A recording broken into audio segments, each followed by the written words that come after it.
I stared at the resignation letter trembling in my fingers, the ink smudged from where my boss's hand had pressed it against mine. "You should sign," he said, voice quiet, almost gentle, like he was offering tea instead of stealing my future. I wanted to scream. I wanted to rip the paper in half and throw it at him. But I couldn't move. My bonus cleared in 2 weeks. The money I promised my mom for her surgery, gone, and behind the glass wall, HR watched, silent. This wasn't a mistake. It was calculated. He smiled, and in that second, I knew betrayal could feel like a punch to the gut. Security walked me out. I caught my reflection in the mirrored elevator. Face pale, jaw tight, chest burning with humiliation. Every coworker pretended not to notice. I wanted someone, anyone, to look at me and say it wasn't fair. But silence followed. I pressed my hands into my pockets, trying to steady my shaking. Why today? Why me? This is the story of how my boss forced me to resign before my bonus, and how I exposed the tax fraud he thought nobody would ever see.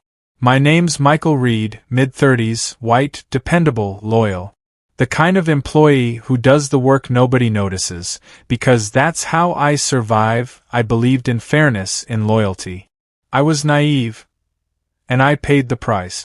My boss, Andrew, was the kind of man people either loved or feared, charismatic, untouchable.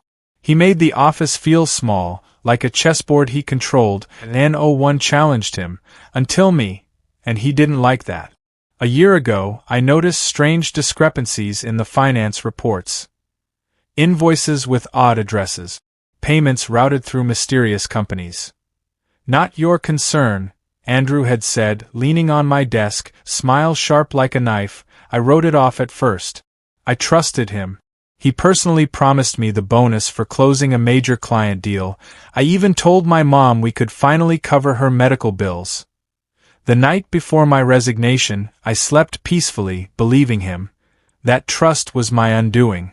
It wasn't overt, just quiet words that stayed with me. "You see a lot, Michael. Sometimes, too much." He meant it. And I didn't realize I was being groomed for removal. The letter was voluntary, HR said. "It's cleaner this way."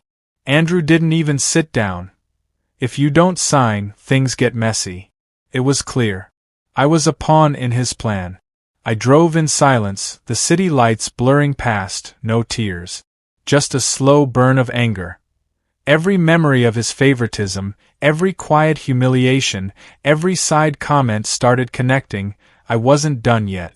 Weeks of subtle pressure, missed meetings, emails forwarded behind my back, everything pointed to one thing. He wanted me gone. Not for my mistakes, but because I was too aware.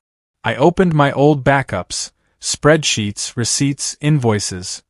Patterns emerged, shell companies, fake contractors, signed documents he assumed no one would notice. And I realized I had everything I needed.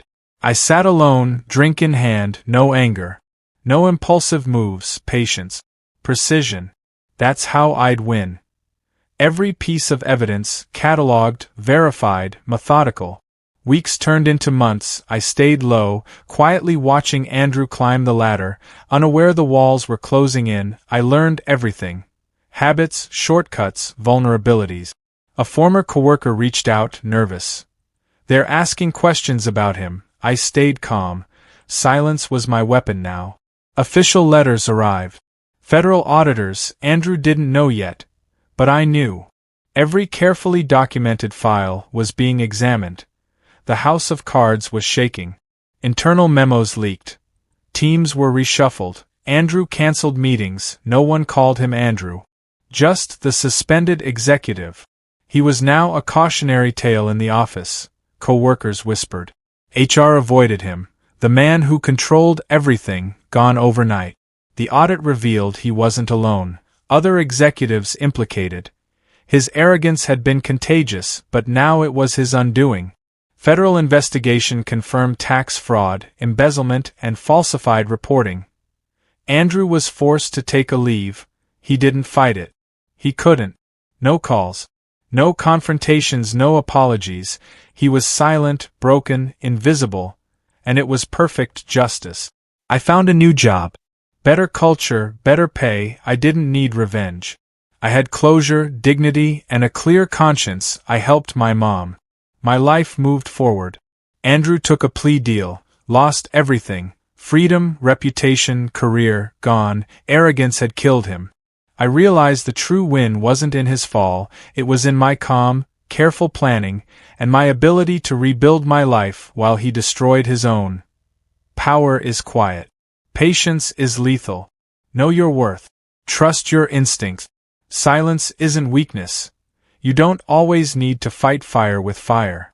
Sometimes, just holding the truth is enough. And sometimes, justice unfolds on its own.